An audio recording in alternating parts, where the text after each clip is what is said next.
Protecting homes and businesses from the whims of nature, you need more than just quality materials. You require RiverLand Roofing. Licensed, insured, and certified, RiverLand Roofing offers not only the assurance of excellence, but a tailored approach to your unique structural needs and budget. To learn more about what RiverLand Roofing can do for you and the community, call them at 662-644-4297 or visit riverlandroofing.com. You're locked into Talk of Champions, an Ole Miss sports podcast with Ben Garrett and Billy Embody of the Ole Miss Spirit.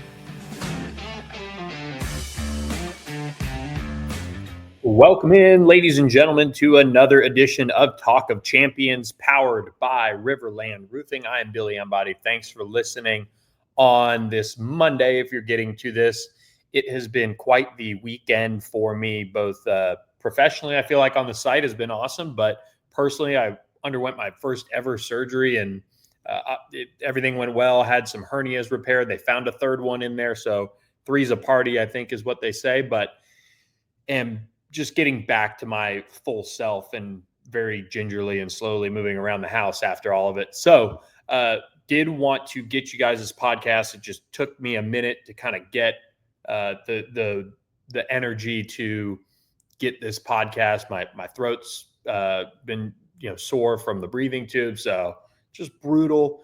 That's TMI. You guys are here for the most recruiting info, though, so we're going to give that to you on Talk of Champions. We had a huge weekend at the Ole Miss Spirit, and RiverLand Roofing powers everything we do on Talk of Champions. And there, give them a call, 662-644-4297. Really excited about some things coming up. We just booked our trip to SEC Media Days. We're going to be live on location from Radio Row, so really excited about that during that week.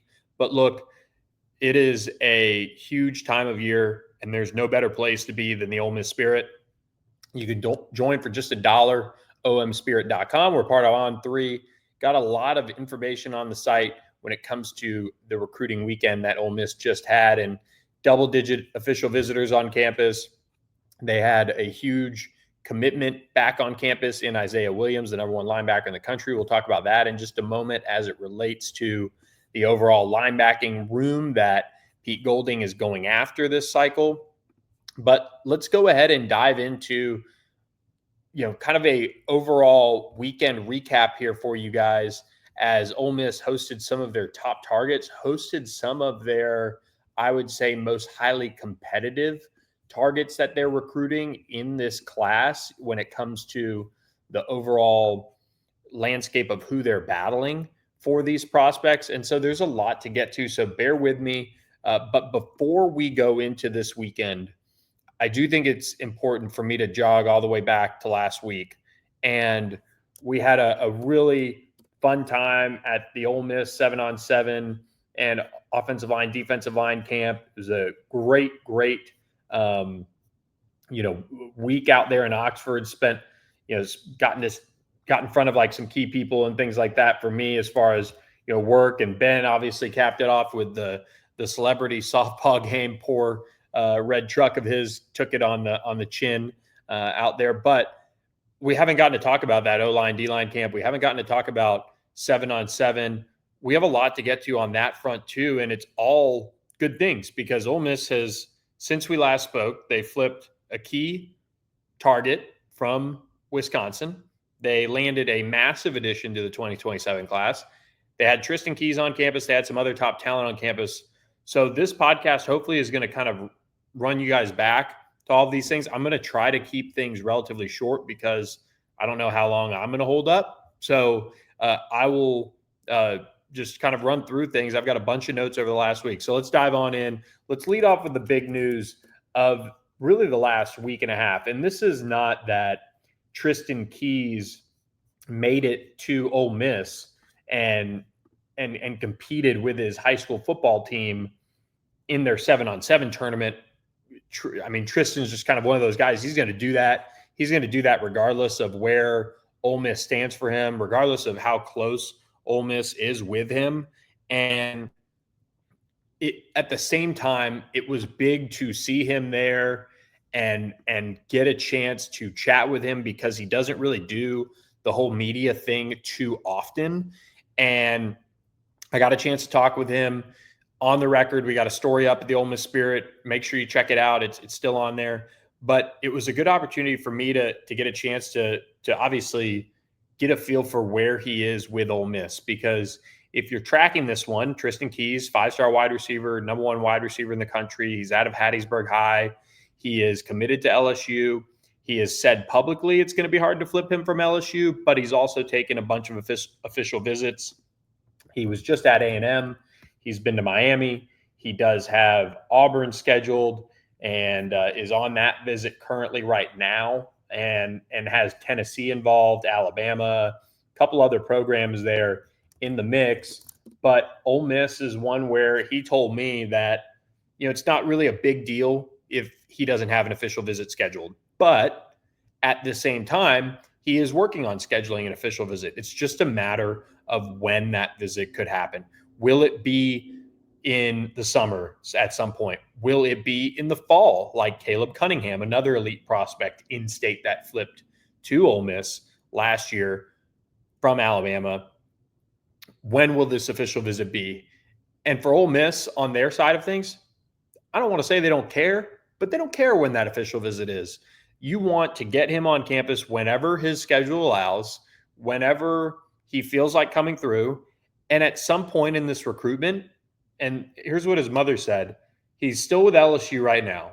Hopefully he will stay, but he's having the door open. He's young, and we want him to explore. So that tells me this thing is not going to be over anytime soon. There are going to be plenty of programs that push for Tristen Keys, push to flip him from LSU, and LSU is going to have certainly their hands full keeping him committed, as you would expect with a prospect of this magnitude. But I look at Ole Miss as a program that just wants to hang around, see what happens over the course of the fall, and go from there, because these recruitments with some of these prospects just don't start until too late in the process. You don't want to see them necessarily, commit so early and all of those things, and then you lose your momentum late and you end up, not landing the prospect. And Ole Miss is hoping to just continue to keep Tristen Keys as a part of the group that they're heavily recruiting, they're heavily after. And I think they're going to be right there for him when it's time for him to make that final decision. And, over the last week or so, I've gotten a chance to really kind of dig around on these in-state wide receivers Ole Miss is after. And Tristen Keys is one. Jace Matthews out of Greene County is one who sits in 5-star range on 3. He's already taken an Ole Miss official visit. Auburn's in the mix there. There's some other programs hanging around like Texas A&M, Miami, Colorado. But Ole Miss will have a very good chance at Jace Matthews. It's just a matter of, can they overcome an Auburn who's, when you're kind of recruiting, some of these 5-star guys, it's just a matter of, especially with rev share, who ends up making them a priority at the end when it comes time to make those final decisions. And it's a hard thing. People always talk about how college football has become free agency, and it's in part true, but recruiting is now the point where you're acquiring those quote unquote free agents. And a school could say, hey, you're my number 1 guy, you're top of the board, you're my favorite prospect. Well, if that is the case, then your rev share opportunity at that school should be the best out of the wide receivers, in this case, that are being recruited by that school. And other programs who then say, hey, you're my number 1 guy, might make a more attractive offer. And then you've got to weigh that with offense. You've got to weigh that with coaches. You've got to weigh that with location and all the other things in recruiting that prospects weigh day in, day out, like we've followed for years. So that's where it's going to be really interesting to see what happens with Tristen Keys and Jace Matthews, 2 guys that are 5 stars if the rankings ended today. And then you have Xavier McDonald, who was just at Ole Miss on his official visit, and things went very well there from what I understand. And Ole Miss wide receivers coach George McDonald was tweeting out about McDonald's over the weekend. So you can certainly guess and connect the dots on what that was about. Talking with sources, Ole Miss feels good there. We have an update on him and kind of his next steps. He's going to be at LSU this coming weekend. He's going to be at Florida the week after that. And, then it'll kind of be time for him to make a decision. And if that's the case, you've got to be, ready to go for Ole Miss. And I think he's somebody that the Rebels are going to end up getting from what my sources are saying, kind of my feeling, talking to Xavier and just trying to dig around on that. But if you get Xavier McDonald, then you can shoot for Tristen Keys and Jace Matthews. But if you come away with one or one of the two, then you're sitting in a great position. You've had Tristen Keys or Jace Matthews. Hopefully you get both if you're Ole Miss. But then you'd have Xavier McDonald. You'd have Corey Barber. You'd have a really, really stout wide receiver class for this program, and Jamison Powell. So that's kind of what you're pushing for here if you're Ole Miss, is to get that across the finish line. So that kind of gives you guys a little bit of a rundown on the wide receiver core, for Ole Miss and kind of where things are headed in that direction. It is all of a sudden really whittled down to a handful of wide receivers. Tylen Fortune isn't going to take an Ole Miss official visit. It sounds like the Rebels like who they're after, like where they're at with those guys, and they're going to stay after those prospects. Cohen Brown commits to Texas. He was supposed to take an Ole Miss official. And outside of that, it's kind of it, unless I'm forgetting someone right off the top. Julius Mathis is a tight end. We haven't seen Zion Cotton set an official visit. I don't think, Ole Miss is really pressing there at this point. So they've got their guys they're after, and we'll see how it pans out for the Rebels. Before we go back to a couple of key defensive line additions that Ole Miss reeled in last week, I do want to remind you guys as well about our friend Andy Ludicky and My Perfect Franchise. Make sure you reach out to Andy Ludicky today and reach out to him and just talk about the franchise process and see what franchise might work for you. There's home-based, there's non-home-based service, there's outbound sales requirements, there's all sorts of different areas of the franchise world that he can walk you through, and he can find the best fit for you. And I think that's important because so many people, when they try to go down this route, have different financial requirements or have different goals in mind when you pursue a franchise. And Andy Ludicky is a free franchise consultant, and you can find him at myperfectfranchise.net or give him a call, 404-973-9901 today, and he'll hook you up with that free advice, free consultation, and work you through all those things on the franchise world. So Randall Joyner is always going after franchise type players. It seems like every single prospect, whether they look like a franchise type player or they're rated as a franchise type player, that's what he goes after. And last week he landed somebody who certainly looks like a franchise type player in Carmelo Reed out of the Midwest up there, Rich Township, and just I believe just south of Chicago in Rickton Park. And he is one of the more intriguing prospects in the entire class that they're after, in my opinion. And he's about 6'7", 250 pounds is what he's listed as. And he really has a chance to be, I think, this truly like breakout type of player in the fall as a senior. They flipped him from Wisconsin. And we were tracking this one really closely as the official visit wrapped up. We kind of got a good feel for this one coming together, but he officially visited that first weekend of June, the May 30th weekend. And the interesting thing about Carmelo is that he is so raw. He's just scratching the surface of what he can be. And I think that's where Randall Joyner is really excited for him. They steadily recruited him. They got him on campus for that official, and he opted to go ahead and flip. He is a sleeper by the ranking system, but he's also somebody that, has a chance to be highly, highly rated by the end of it all, in my opinion. I mean, he really does have that type of, performance ability when he's on to be a 4-star or above type of prospect. And this is a really good pickup off the edge. He can play either edge spot. He can maybe grow into being, a 5 tech, maybe even a 3 tech, but he just has a physicality you want. And he is a great kid. Talking with him about his commitment, he had told me about it and just said, "Hey, I'm gonna do my thing here pretty soon." and just really was so nice. And I know he comes from an interesting background, just doesn't come from much. And when guys have great attitudes and, complements their ability on the football field, it makes you want to root for them. So I did want to bring him up. And truthfully, since the surgery, I don't remember if we talked about it or not, but there's that jog your memory back in case you missed that or in case I missed it. But the big news was Jamarcus Pittman, the big 4-star defensive lineman out of Memphis, announcing his commitment to Ole Miss Friday night. And this is one that we had kind of heard about that was in the works, and the Rebels were after him. And he camped on Wednesday at that O-line, D-line camp. And for those of you that are at the Ole Miss Spirit, omspirit.com, you saw me post a new on-3 RPM pick, and it was for Jamarcus Pittman. And he was set to go drive up to Ohio State and go do all these other visits and all of these things. And Ole Miss impressed him enough where he said, you know what, I'm going to shut this down. I'm going to make this decision and make this commitment. So it was a really nice land for Randall Joyner to get somebody as highly ranked as Jamarcus Pittman this early.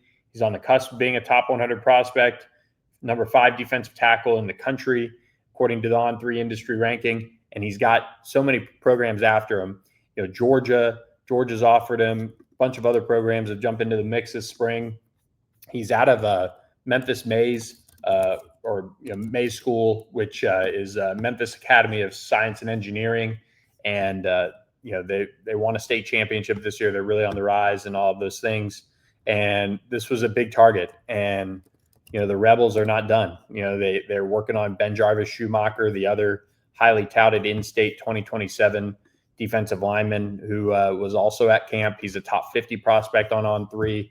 But I do want to get us on track here with this official visit recap. So those are kind of the huge takeaways from 7-on-7 and O-line, D-line camp. And one other piece too, Jaden Curtis, the son of former Rebel basketball player Dwayne Curtis, did pick up an offer from O-line, D-line camp last week as well. He's now scheduled an official visit. So again, make sure you subscribe to Ole Miss Spirit, omspirit.com for more on that. That's a big new target for Randall Joyner that they're going to push for here over the coming weeks and get a really nice camp showing. So, but before we get back into the official visit side of things, do want to remind you guys as well about our friends at StatusJet, StatusJet.com. Make sure you reach out to them today to plan your 4th of July vacation, start planning your Ole Miss football travels, and get a group together and make it the trip of a lifetime. So StatusJet will give you a discount on your round trip flight when you talk with them and mention the Ole Miss Spirit and just mention, hey, listening to Billy and Ben or the Ole Miss Spirit crew, they said we've got a discount, or mention just the Ole Miss Spirit, and they'll hook you up with that discount. They'll get you into the right plane, the right travel plans, and they'll help you make it the experience of a lifetime. So we appreciate our friends at StatusJet for their support. Ole Miss flew in some superstars who they probably wish they could have flown in private for these big visits. And I want to start in the trenches, or keep on in the trenches, I suppose, as Ole Miss brought in 2 of their top defensive line targets in the class of 2026. One of them, of course, Ole Miss legacy Duce Gerald's, one of the top defensive linemen in the entire country, was in town. And this one continues for me to be an Ohio State Ole Miss battle. LSU's hanging around. I believe Miami is hanging around in this one as another one. Michigan has gotten an official visit scheduled late. Oregon. So there's a bunch of different programs that have been kind of linked to this recruitment in the past. But for Duce Gerald's, I think this is an Ohio State Ole Miss battle. And I'm looking forward to seeing this one come to a close whenever it does, because obviously it's one of those really important recruiting battles for Ole Miss to win from a like perception. And perception is not everything, but you got to land Davin Gerald's son, right? And so that's a big opportunity for Ole Miss to get him across the finish line, and they're going to keep working on him and trying to get that one done. He will visit Ohio State in a bit. He'll visit some of these other programs, but Ole Miss, I think, has teed itself up well with Duce Gerald's, as they did with Danny Beal. And talking with a source in Arkansas, as Danny Beal's the number 1 player in Arkansas, Ole Miss sits in a good spot here. Missouri is challenging. They get the last official visit. Oklahoma State, so believe it or not, really impressed with their official visit back in, I believe, April. But keep an eye on the Rebels here. We've said it for a while. He's visited Ole Miss a bunch. We will see, obviously, how this one plays out. But he is a big, big, big target for Randall Joyner. He could be the nose tackle of the future for this defense, and he can be somebody that really, for the Rebels, comes into that role. And I don't know if he'll play right away, but in that year 2, you'd expect him to be, a very big contributor on that D line, I think, in my opinion, just looking at kind of him as a prospect and kind of knowing what they feel about him. So those were the two true defensive tackles that they had on campus. They also had Landon Barnes, 4-star edge prospect, on campus out of Duncanville High School. Haven't gotten a chance to catch up with him, so stay tuned for that. He is one, though, that in talking with a couple sources, they believe that he'll still take his official visits and do all that. He's got Georgia. He's got Ohio State as well to round things out this month. And so that'll be kind of a last sprint for him, and then he'll make a decision before his senior year, I would imagine. So we'll be keeping a close eye on that. But things went well with Landon Barnes, just kind of talking with sources overall. And flipping sides to the offensive line, Bryson Cooley, who really is kind of, I would say, fallen off a little bit as far as like how much we talk about him. And I think partly because Emmanuel Tucker, who we'll kind of round things up with here, 2 other additional notes that aren't official visit weekend related, so to speak. We'll finish up with those 2 if I keep my memory about me. But Bryson Cooley is a big interior offensive lineman. He's an in-state guy that they really like in a way, like just as a true interior guy. Doesn't give you much position versatility, but he really raved about this visit, and it kind of surprised me. So I'm maybe moving him towards a little bit more like keep an eye on him, see what happens. I don't know if they'll, as from an NIL perspective, go all out and things like that, but he seemed to have a really nice time. So we're keeping an eye on Bryson Cooley. But one prospect that Ole Miss really, really wants for sure, Dalton Toothman, is a really intriguing prospect who I think it really got a good look at John Garrison and got to spend more time with him. And I think that was imperative in his recruiting process. Now, Auburn's right there for him.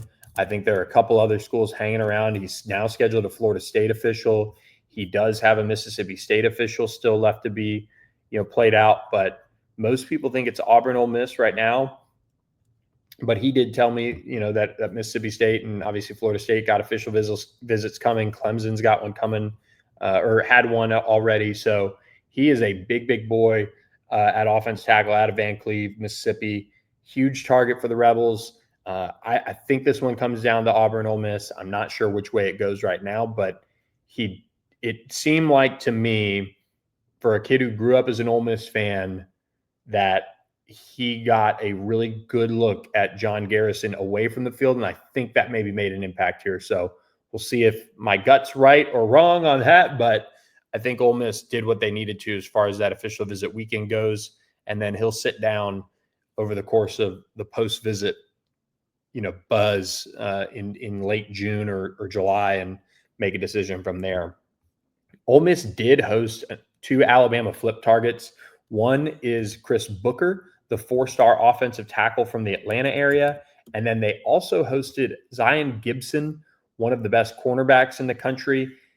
This is where, and it's kind of, I hate it in a sense because I wish I could just say, oh yeah, this is how it is, or this is how it's not. But when you look at these 2 prospects, who one being from Atlanta, you almost feel, okay, a little bit better about that. Him not being in state for Alabama. But talking with a couple sources, since Chris and Zion haven't really caught up with me just yet, and I haven't been able to get them on the phone, most people feel like when you bring in some of these flip targets, you have to be okay with them not giving you a decision right then and there. And you can get your Carmelo Reed, of course, and that one, panned out very, very well. But there are also some that you can say, hey, we just want a chance to get to the table, have you in town, get you and your family around this program and pitch our best stuff. And that's what they did with Chris Booker. That's what they did with Zion Gibson. They really like both of them. They've been trying to get Zion Gibson on campus forever. They've been trying to get Chris Booker on campus since, of course, they offered him. I think they offered him in the spring. It's kind of been a newer-ish development. But when you look at those two guys, now you have to weather the storm of Zion Gibson having an Alabama official visit at the end of the month, Chris Booker having an Alabama official visit at the end of the month. So those are still things that are left to be played out and will have to be things that we, keep an eye on and see if those things do come together rather than if, rather than the traditional just automatically, flipping them and things going that well that, you immediately have them in your class and all of those things. So that's the hard thing on those flip targets. And some folks around the program kind of mentioned that to me as far as, hey, you don't bring them in and think, okay, all right, this is it. We're going to flip them right away. But you got to be patient in today's world of recruiting. And we'll talk about why in just a second as we kind of close things out as well. But do want to remind you guys as well about our friends at College Corner. We appreciate their crew and all they do for us at the Ole Miss Spirit. So make sure you head over to their site. Use the link in our bio, please, or in the episode description because it helps us track it. But make sure you head over to their website or their locations in Ridgeland, Flowood, and the Oxford Commons. I was just over there last week, stayed over there.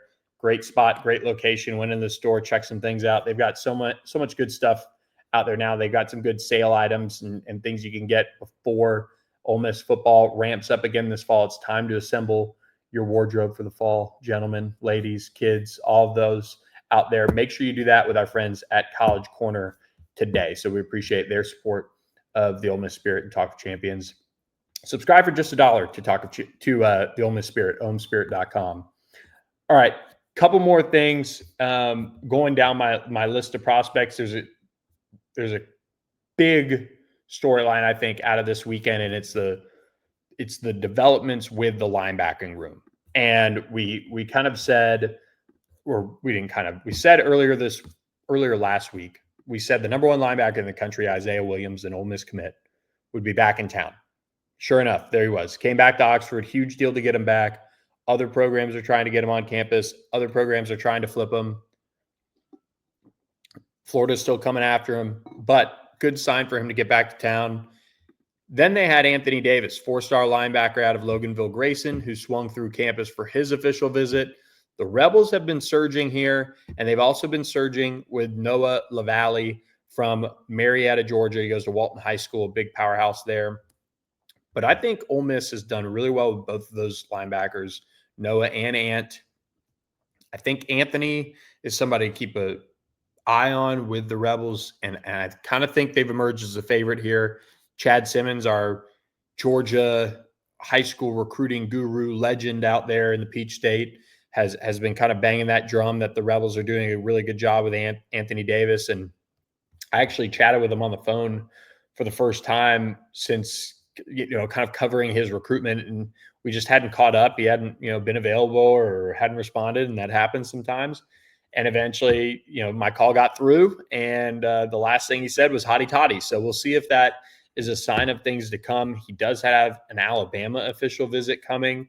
He's already taken an Auburn official visit, and he has also added, I think, a Michigan official visit. So we will see how those play out, but I really like where they have teed themselves up with Ant Davis in this one. Pete Golding's done a really nice job. And then Noah LaValle visits Florida State, where his brother does play for the Seminoles right now. So that is something to keep an eye on next week as he goes there, or this coming weekend to see the Seminoles. But we'll keep a close eye on how that one plays out, and if the Rebels can get that one across the finish line as well, and if they get all three of those, you're looking at a really solid linebacking core that Pete Golding's assembled, and that's all you can ask for. All right, let's wrap up with two prospects that Ole Miss is going to have to play the long game for. And, of course, remind you guys about our friends at RiverLand Roofing as well. Give them a call. RiverLand Roofing today. They power everything we do at the Ole Miss Spirit, 662-644-4297. But two prospects that are at the top of mind for the long game are two in-state prospects, and for very different reasons. Well, Corey Wells, the big defensive tackle out of the state of Mississippi, one of them did go ahead and committed to Texas this weekend. He actually announced this decision shortly before I was jumping on the podcast, and I was like, all right, well, we got to talk about it. Well, Corey Wells, I mean, I love him. Like, as a prospect, I was kind of banging the drum, pretty early this spring on him, and Ole Miss had, started recruiting him, and I saw him at Under Armour in New Orleans, and they just don't make guys that look like Corey Wells. He just looks the part of an SEC defensive lineman, and Ole Miss really picked things up, and he took his official visit earlier this month. The first weekend, he was then at Auburn. And he's got a Mississippi State official visit scheduled for later this month. And then he tossed in a Texas official. Now he's committed to Texas. He didn't even post a commitment graphic. So we'll see how this one plays out. But Ole Miss is not going to give up. This is a prospect that they really felt like they were in good position for early on this month, and that things were trending in the right direction. So it's on them to get it back in the right direction. I think they will, in terms of, playing the long game and, putting everything in order that they need to put in order to get a guy like that who is committed to a program like Texas. And we'll be following it for you at the Ole Miss Spirit. That is what we do. So Corey Wells does commit to Texas. And right now, I would say that Emmanuel Tucker is probably going to end up committing to LSU on Friday. But again, long game here for Ole Miss. They're not going to necessarily sweat that in a sense or think that it is over, but it's not a great sign. LSU has been, recruiting him behind the scenes for a while now, and they've been putting in the work to get it to this point, which is, of course, concerning. But New Albany's right there. You heard Ben Garrett talk about it earlier this morning. About Emmanuel Tucker, so I don't want to bore you with a rehash, but Ole Miss is not going to give up there either, and that is the interesting thing when it comes to recruiting these days is you can't give up, you can't stop, and recruiting never sleeps. So we don't sleep at the Ole Miss Spirit when it comes to recruiting coverage, and we hope you guys who have been on the site with us enjoy all the coverage we dish out on the recruiting front and a lot more. So hey, we're 2 official visit weekends down. We got 2 more to go. There's also a big official visitor on campus right now for Ole Miss. So make sure you subscribe for just $1 for your first month.